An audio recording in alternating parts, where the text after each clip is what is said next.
Chapter 37, Anne of Green Gables. Chapter 37.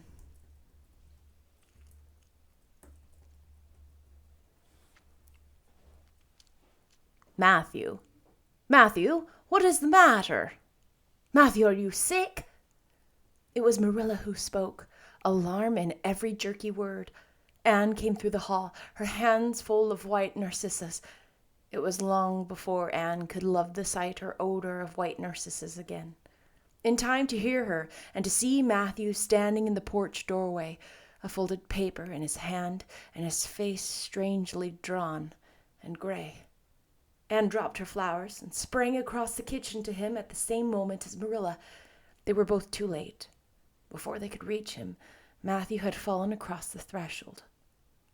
"He's fainted," gasped Marilla. "Anne, run for Martin. Quick, quick! He's at the barn."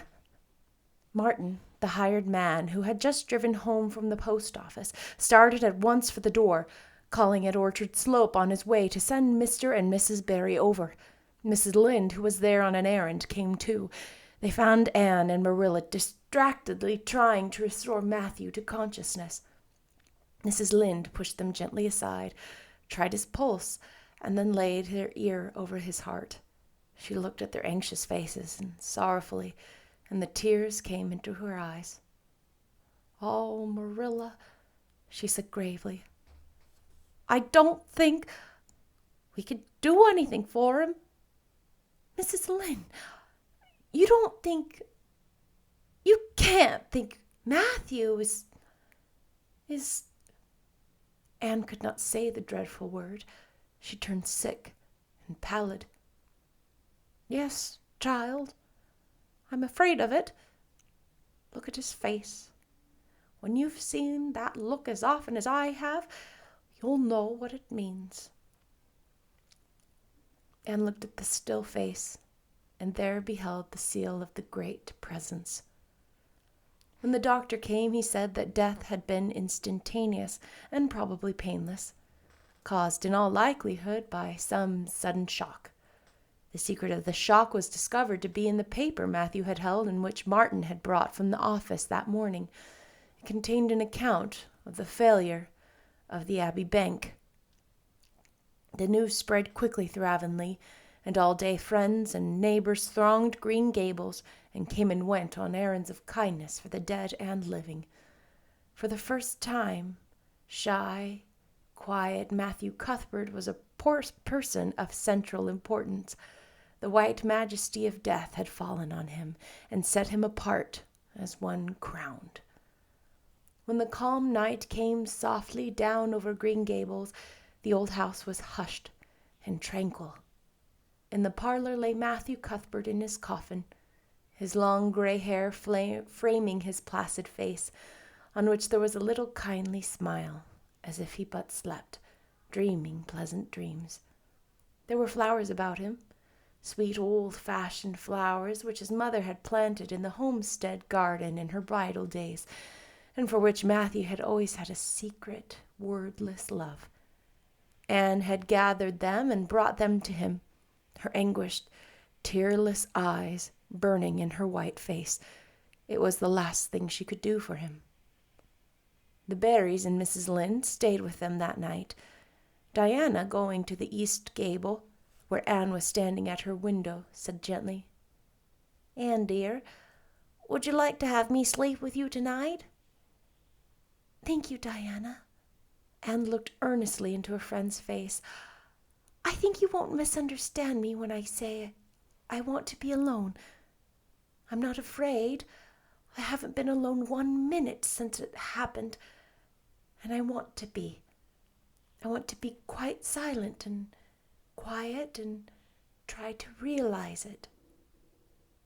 I can't realize it, and half the time it seems to me that Matthew can't be dead, and the other half it seems as if he must have been dead for a long time, and I've had this horrible dull ache ever since." Diana did not quite understand. Marilla's impassioned grief breaking all the bounds of natural reserve and lifelong habit in its stormy rush, She could comprehend better than Anne's tearless agony. She went away kindly, leaving Anne alone to keep her first vigil with sorrow. Anne hoped that the tears would come in solitude. It seemed to her a terrible thing that she could not shed a tear for Matthew, whom she had loved so much and who had been so kind to her.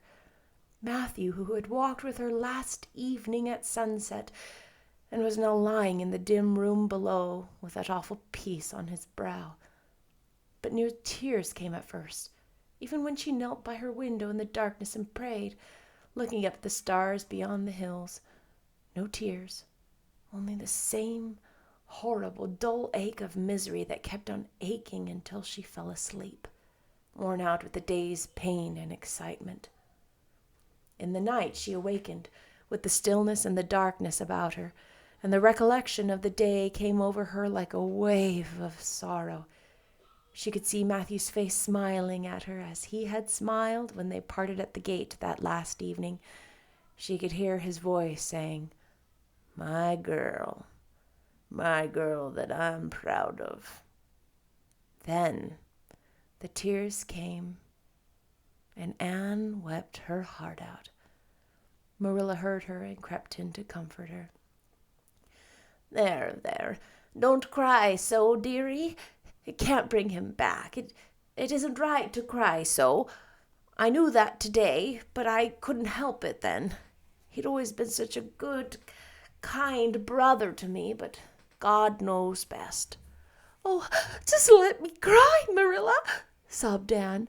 "The tears don't hurt me like that ache did. Stay here a while with me and keep your arm round me so. I couldn't have Diana stay. She's good and kind and sweet, but it's not her sorrow. She's outside of it, and she couldn't come close enough to my heart to help me. It's our sorrow, yours and mine. Oh, Marilla, what will we do without him?" "We've got each other, Anne. I don't know what I'd do if you weren't here or if you'd never come. Oh, Anne, I know I've been kind of strict and harsh with you maybe, but you mustn't think I didn't love you as well as Matthew did, for all that.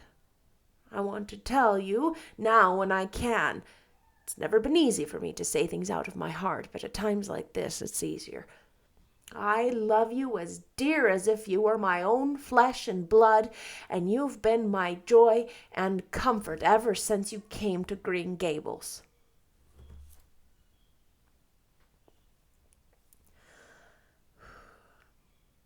Two days afterwards, they carried Matthew Cuthbert over his homestead threshold and away from the fields he had tilled and the orchards he had loved and the trees he had planted.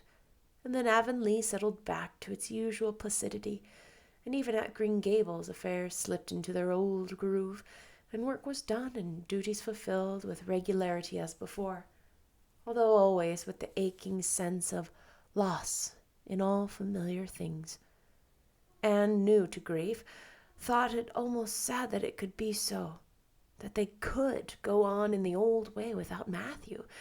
She felt something like shame and remorse when she discovered that the sunrises behind the firs and the pale pink buds opening in the garden gave her the old inrush of gladness when she saw them, that Diana's visits were pleasant to her, and that Diana's merry words and ways moved her to laughter without smiles, that in brief, the beautiful world of blossom and love and friendship had lost none of its power to please her fancy and thrill her heart, that life still called to her with many insistent voices.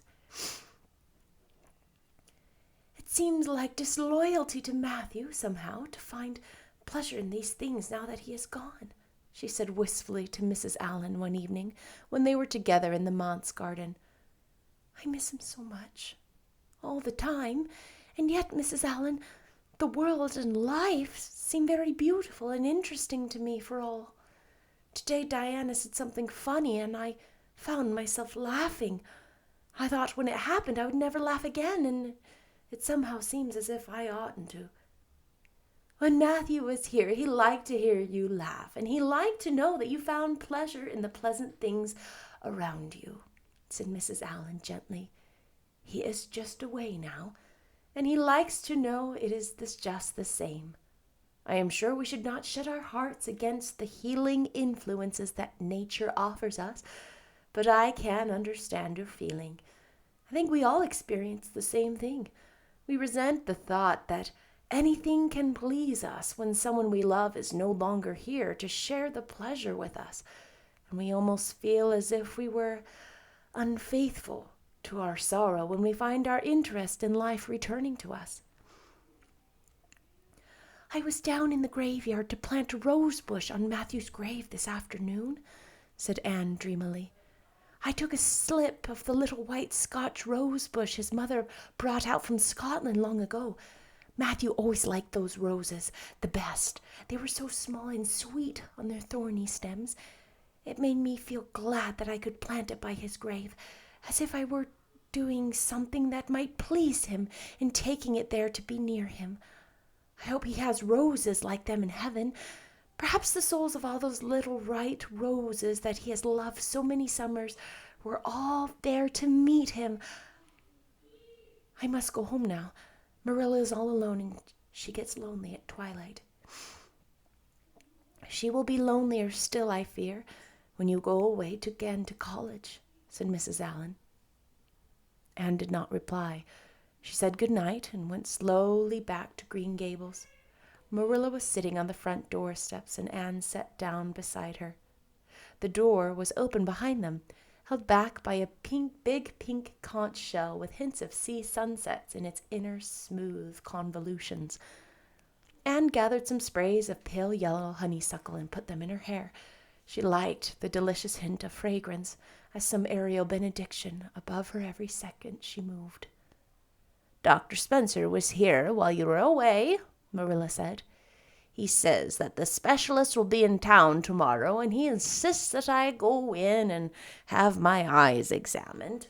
I suppose I'd better go and have it over. I'll be more than thankful if the man can give me the right kind of glasses to suit my eyes. You won't mind staying here alone while I'm away, will you? Martin will have to drive me in, and there's ironing and baking to do. I shall be all right. Diana will come over for company for me. I shall attend the ironing and baking beautifully. You needn't fear that I'll starch the handkerchiefs or flavor the cake with liniment. Marilla laughed. What a girl you were for making mistakes in them days, Anne. You were always getting into scrapes. I did used to think you were possessed. Do you mind the time you dyed your hair? Yes, indeed. I shall never forget it, smiled Anne, touching the heavy braid of her hair that was wound about her shapely head. I laugh a little now sometimes when I think that I worry my hair used to be to me, but I don't laugh much because it was a very real trouble then.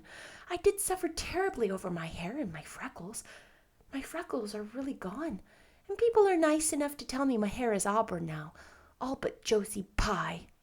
She informed me yesterday that she really thought it was redder than ever, or at least my black dress made it look redder, and she asked me if people who had red hair ever got used to having it. Marilla, I've almost decided to give up trying to like Josie Pye. I've made what I would like once called a heroic effort to like her, but Josie Pye won't be liked. Josie is a pie, said Marilla sharply, so she can't help being disagreeable. I suppose people of that kind serve some useful purpose in society, but I must say, I don't know what it is any more than I know the use of thistles. Is Josie going to teach? No, she's going back to Queen's next year. So are Moody Spurgeon and Charlie Sloane. Jane and Ruby are going to teach, and they have both got schools. Jane at Newbridge and Ruby someplace up west. Gilbert Blythe is going to teach too, isn't he? Yes, briefly. What a nice-looking fellow he is, said Marilla absently. I saw him at church last Sunday, and he seems so tall and manly. He looks a lot like his father did at that same age. John Blythe was a nice boy. We used to be real good friends, he and I. People called him my beau. Anne looked up with swift interest. "Oh, Marilla, and what happened? Why didn't you—" "We had a quarrel. I wouldn't forgive him, and when he asked me to, and I meant to, after a while, but I was sulky and angry, and I wanted to punish him first. He never came back. The Blythes were all mighty independent, but I always felt rather sorry. I'd always kind of wished I had forgiven him when I had the chance." "So you've had a bit of romance in your life too," said Anne softly. "Yes, I suppose you might call it that. You wouldn't think so to look at me, would you? But you never can tell about people from their outsides. Everybody has forgot about me and John. I'd forgotten myself, but it all came back to me when I saw Gilbert last Sunday." That was chapter 37. That was hard. I'll see you tomorrow for chapter 38.